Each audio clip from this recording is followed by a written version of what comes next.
belong in this wing. Staff entrance is around back." That was what he said, right there in the marble atrium of Hargrove Medical Center, in front of 200 people who had come dressed in their finest to celebrate the hospital's centennial gala. He said it to a woman standing alone near the fountain, holding a glass of sparkling water, wearing a deep navy gown that probably cost more than his monthly parking space. He said it to Dr. Elaine Bouchard. And what made it worse, what made it the kind of moment people would talk about for years, was that directly behind him, mounted above the grand staircase in a gilded frame that had been installed just 3 weeks prior, hung her portrait. Full size. Oil on canvas, her name etched into a brass plate beneath it in letters you could read from across the room. But we'll get there. Elaine Bouchard had a way of walking into a room that made people assume she worked for whoever was in charge, rather than being in charge herself. She was 54 years old, tall and unhurried, with close-cropped silver hair she'd stopped apologizing for a decade ago. She didn't wear her credentials on her sleeve, literally or otherwise. No lanyard, no name badge at events like this. She believed that people who needed to announce their importance rarely had any.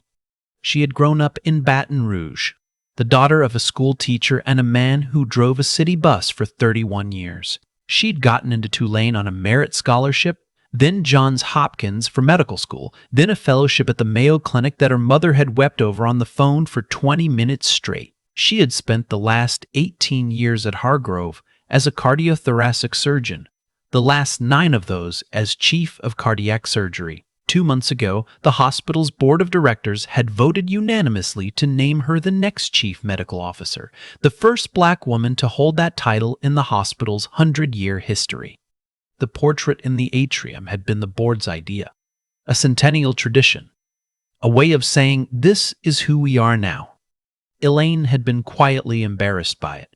She'd sat for the painter on 3 separate Saturday mornings, sipping bad coffee and trying not to move her face too much. When they unveiled it at the staff preview, her surgical resident, a young man named Ozzy, had started clapping.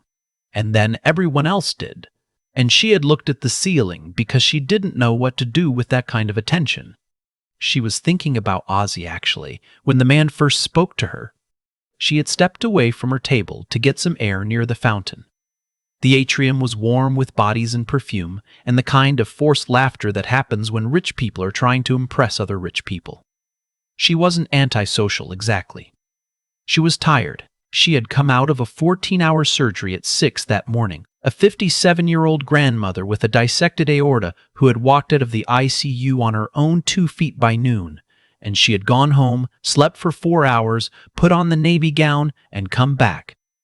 Because this was her hospital, and because the centennial mattered. She was standing quietly, watching the fountain, when she heard him behind her. "Excuse me." She turned.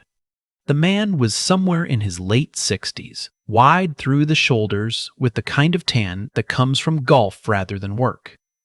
He wore a tuxedo that fit well and a watch that didn't need to. He was looking at her the way certain men look at women they've already decided are beneath them. Not with hostility, not yet, just with the flat certainty of someone who believes his read of a situation is always correct. "Yes," Elaine said. "Staff entrance is around back," he said. "Through the loading dock. You'll see the signs." A beat. She looked at him. He looked at her. Neither one of them moved. "I'm sorry," she said. "For the catering staff," he said, slower this time, as though the problem was her hearing. "They've been coming through the front and it's creating congestion. Someone should have told you before you came in." He said it without cruelty. That was the thing. He said it the way someone gives directions to a stranger, helpfully, efficiently, with no awareness whatsoever that he might be wrong. That was what made it so complete. He wasn't performing. He wasn't showing off for anyone. He simply looked at a black woman in a formal gown at a hospital gala and saw someone who had wandered in through the wrong door. Elaine set her glass down on the edge of the fountain ledge. "I see," she said. "The event coordinator can sort out your assignment once you're checked in." He had already started to turn away when she spoke again. "And you are?" she asked. He paused, looked back at her with mild surprise, the way people look when someone they consider unimportant asks them a direct question. "Warren Holt," he said, "I'm on the hospital's philanthropic advisory board. I've been a major donor to this institution for 11 years. "Congratulations," Elaine said. Something flickered across his face. Not quite recognition. He still had no idea, but the first small crack of uncertainty. Something in her tone. The way she hadn't moved. The way she wasn't apologizing. "The loading dock entrance is clearly marked," he said again, and there was an edge to it now. "I heard you the first time," she said. He stared at her for a moment. Then he made a sound, not quite a scoff, something smaller and more dismissive, and turned and walked back toward the main reception area, back toward the other donors and board members and the free champagne, and Elaine watched him go. She picked up her water glass, took a sip, stared at the fountain. There is a kind of rage that has no visible surface. Elaine had spent 30 years developing it, that lived somewhere behind her sternum, quiet and banked like coals. And she had learned, out of necessity, out of survival, out of the sheer exhaustion of the alternative, to let it sit there without letting it out. Not because she was passive, because she was strategic, because she had learned very early that when a black woman loses her composure in public, the moment becomes about her composure, not about the thing that caused it. So she stood at the fountain and breathed, and thought about the grandmother with the dissected aorta, who was upstairs right now, probably watching television and eating Jell-O, alive because of Elaine's hands. Then she set down her glass, straightened her gown, and went to find her assigned table. Warren Holt was, by most external measures, a successful man. He had made his money in commercial real estate in the 1990s, had weathered 2 market collapses by selling at the right time, and had spent the last decade converting his net worth into social capital. Board memberships, charitable donations, his name on a wing of a children's museum in Phoenix. He served on 4 non-profit advisory boards, of which Hargrove Medical Center was the most prestigious. He was the kind of man who introduced himself by his last name to people he considered equals and gave unsolicited directions to people he did not. His wife, Miriam Holt, was seated at their table when he returned from the fountain, and he leaned down and said something to her, and she glanced toward the fountain and then back at him, and whatever he said made her shake her head and press her lips together. Neither of them knew yet. The evening's program began at 8.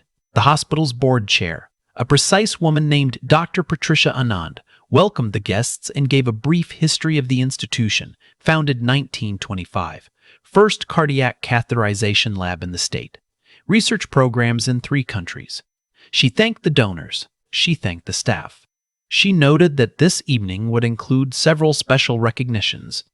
Warren Holt applauded at the appropriate moments. He was seated at a table near the front, as major donors always were. He had done this enough times that the rhythm of these evenings was familiar and comfortable. Then Dr. Anand said, "Before we continue, I'd like to take a moment to acknowledge the woman who will be leading this institution into its next century."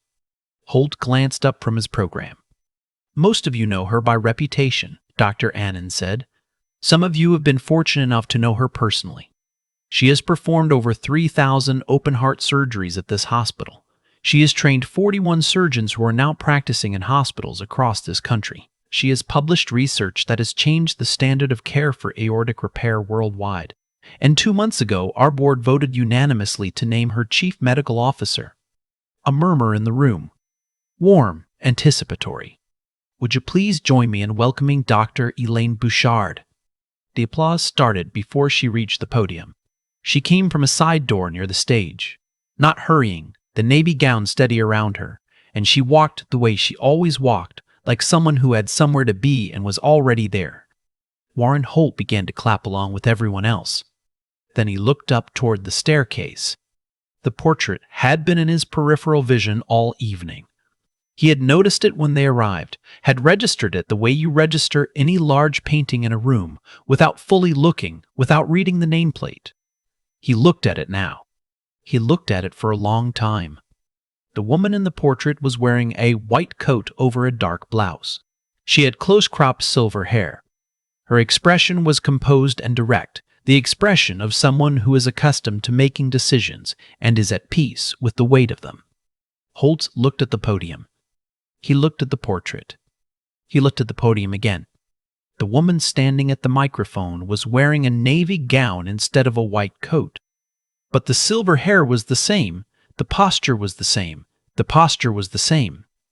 And below the portrait, in brass letters he could now read clearly from where he sat. Dr. Elaine Bouchard, Chief Medical Officer, Haregrove Medical Center. Holt sat very still. His wife Miriam touched his arm and said something he didn't hear. At the podium, Elaine Bouchard adjusted the microphone and looked out at the room. "Thank you," she said.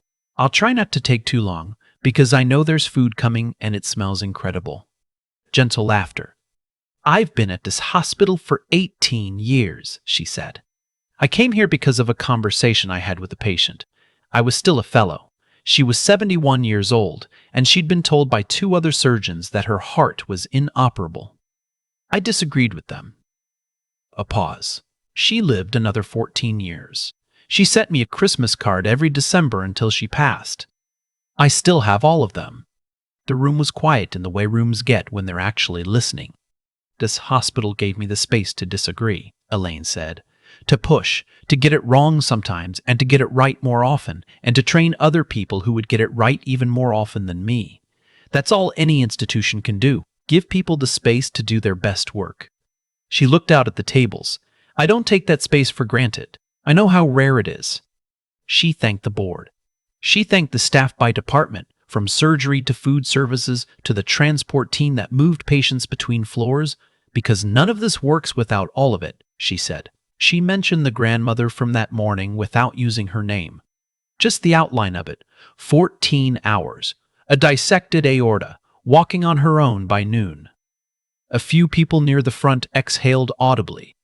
Then she stepped back from the microphone, and the applause came again, fuller this time. Warren Holt did not applaud. He was looking at the tablecloth. Miriam Holt had seen the nameplate from her seat. She had seen it before her husband did, and she had spent the last 4 minutes watching his face go through something she didn't have a clean word for. He was not a man who showed much in public or in private, but she could read the particular stillness that meant something had gone wrong. "Warren," she said quietly when the applause had settled. He didn't answer. "Warren, did you?" "I know," he said. She looked at the podium where Dr. Bouchard was now shaking hands with Dr. Anand. "What did you say to her?" Miriam asked. He picked up his champagne glass. "Set it down without drinking. I told her the staff entrance was around back." Miriam closed her eyes briefly. "I thought she was." "I know what you thought." Across the room, someone laughed at something. The string quartet started again. Waitstaff began moving between tables with the first course, and here is where it gets interesting. Because one of those waitstaff happened to pass near Warren Holt's table just as Elaine Bouchard was making her way back from the podium, and the 2 women's paths converged for a moment near the edge of the dance floor. Elaine had no particular destination in mind. She was heading back toward her table, which was at the center of the room, in the position of honor that the board had insisted on and that she had been quietly uncomfortable about all evening. She passed through the tables slowly, pausing to shake a few hands, receive a few embraces from colleagues who had known her for years. She did not plan to walk past Warren Holt's table, but rooms have their own geometry, and paths cross in ways nobody choreographs. She was 2 tables away when Holt stood up. He had not planned this. That much was visible. He rose from his chair with the slightly rigid quality of someone overriding their own instincts, and for a moment, he simply stood there, a large man in a well-fitted tuxedo, with nowhere obvious to put his hands. Elaine stopped. She looked at him. He looked at her. Around them, the soft noise of the gala continued, silverware, the quartet, low conversation. Nobody was watching this particular moment yet. "Dr. Bouchard," Holt said. She waited. "I owe you an apology," he said. His voice was flat. Not the flatness of someone who doesn't mean it. Something more complicated than that. The flatness of someone who is very uncomfortable and is doing it anyway. Earlier, he said, at the fountain, I made an assumption that was. He stopped, started again. That was wrong and disrespectful, and I'm sorry. She studied him for a moment. The way she studied a scan, looking for what was actually there, not what she expected to find. Okay, she said. He blinked. He had expected more, or less. Not okay. I want you to understand that I don't, he started. Mr. Holt, she said, and her voice was very calm. I appreciate you saying that. I do. But I want to be honest with you. She tilted her head slightly. You didn't walk over here because you're sorry. You walked over here because you're embarrassed. And those are different things. His jaw moved. You looked at me and made a decision about who I was, she said. That decision wasn't about my dress or my glass of water. You know that. I know that. And an apology at a table in front of your wife after my name has been announced to the entire room. She paused. That's not accountability. That's damage control. A long silence. What would accountability look like? He asked. His voice was lower now. Something had shifted in it. She considered him for a moment. Start by asking yourself why, she said. Not what you did. Why? And then sit with the answer, even when it's uncomfortable, especially then. She looked at him steadily. That's not something I can do for you. She nodded, once, and moved on toward her table. Miriam Holt watched her go. Then she looked at her husband, who was still standing, and she thought she would think this later, turning it over in the car on the way home, that she had never seen his face look quite like that before. Not guilty, exactly. Not angry. Something more like a man looking at a reflection and not recognizing it. The gala ended at 11. By 11:30, the atrium was mostly cleared, the caterers moving efficiently through the space with rolling carts, the string quartet packing their instruments. Elaine was in the elevator going up to check on a post-op patient. She had told the charge nurse she'd come by before going home, because she always did, when her phone buzzed. A text from Dr. Anand. Heard about what happened at the fountain. Are you all right? She thought about it. I'm fine, she typed. He apologized. I know. 2 of the board members saw. There's going to be a conversation about his advisory role. She looked at this for a moment. That's your call, not mine, she replied. I know, but it matters what you think. The elevator doors opened on the cardiac floor. She stepped out into the specific quiet of a hospital at midnight, the beeping monitors, the low voices at the nurse's station, the different quality of light that settles over a floor when most patients are asleep. She stood in the hallway for a moment. What I think, she typed, is that the hospital is going into its next century, and I'd rather spend my energy on that than on Warren Holt. She put her phone away. She walked down the hall to check on her patients. The portrait is still there. Above the staircase in the marble atrium in the gilded frame, above the brass nameplate, thousands of people walk under it every year. Patients coming in frightened. Families coming in desperate. Students coming in for the first time with that particular mix of terror and hope that medical education produces. Staff who have worked there for years and barely notice it anymore. Donors who arrive for their quarterly lunches. People look at it and see different things. Some of them see a woman who made it. Some see an institution that changed.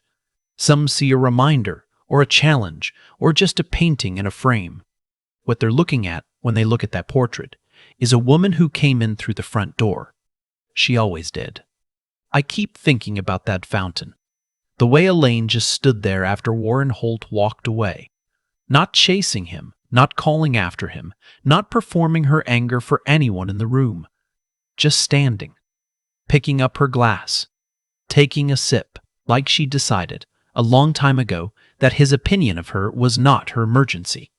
I've seen people react to moments like that in 100 different ways. Some explode, some shrink, some spend the next week replaying it, rewriting their own response in their head, wishing they'd said something sharper, something that would have landed harder. And I understand that. the impulse to want to be witnessed in your own defense, that's not weakness, that's human. But what Elaine understood, and what I think is worth sitting with, is that the most powerful response she could give wasn't a comeback, it was the truth that was already there waiting. The portrait, the nameplate, the 100 people in that room who were about to hear her name announced from a podium. She didn't need to argue her case. Her life had already argued it for her. That's what integrity actually looks like in practice. Not the word we put on motivational posters, but the real thing. The years of decisions nobody saw, the surgeries nobody applauded, the patients she checked on at midnight when she didn't have to. Warren Holt looked at her and saw a catering employee because he was only looking at the surface. But surfaces don't perform 3,000 open-heart surgeries. Surfaces don't change the standard of care for an entire field. You can't fake that. You can't dress it up or dress it down. It just is what it is, and eventually the room finds out. There's something I think about, too, in the way she handled his apology. She didn't accept it graciously and move on. She didn't refuse it coldly either. She told him the truth, that sorry without understanding is just discomfort management, that the real work was his to do, alone, in the quiet, with a question he probably didn't want to answer. That took a different kind of courage than confrontation. It takes real clarity to name something that precisely and then walk away from it. I think about what it cost her to get to that kind of clarity. 18 years at that hospital, 30 years before that. Every room where someone underestimated her. Every moment she had to choose between reacting and continuing. That's not patience in the passive sense. That's a decision, made over and over, to let her work speak when her words would have been dismissed anyway. That's grit in its quietest, most relentless form. What I take from her story isn't that everything works out in the end, or that people who work hard get what they deserve. Life is messier than that. What I take is that the distance between who you are and how people see you can be enormous, and the only thing that closes it reliably is time and the truth you keep building. Warren Holt spent 11 years writing checks to that hospital. Elaine spent 18 years saving lives inside it. The portrait is the one that hangs above the staircase.